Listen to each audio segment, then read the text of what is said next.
నిజం, అబద్ధం ఇవి రెండు మనకి ఇద్దరు వ్యక్తుల లాంటి వాళ్ళు.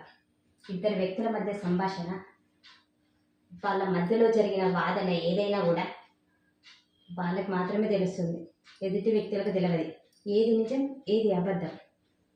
అయితే ఏమవుతుందంటే ఇద్దరు వ్యక్తుల మధ్యలో జరిగిన సంభాషణలో ఒకరు తనను తాను ప్రొటెక్ట్ చేసుకోవడానికి జరిగింది ఏదైనా కావచ్చు, తన వైపు మాత్రమే చెప్పుకుంటారు.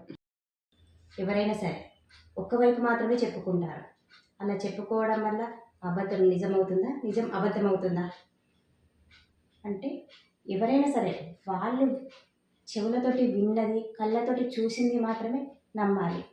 అట అని ఎవరో ఒకరు చెప్తే దాన్ని తిని మాటలో వేరే వాళ్ళకి చెప్పడం ద్వారా అవి పుకార్లుగా మారుతాయి.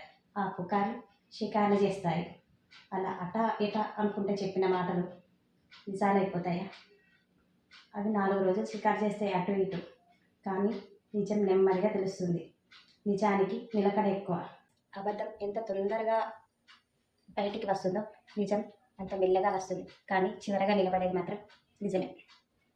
అందుకే అబద్ధాలు చెప్పకండి, నిజం ఇప్పటికీ మిమ్మల్ని నిలబెడుతుంది.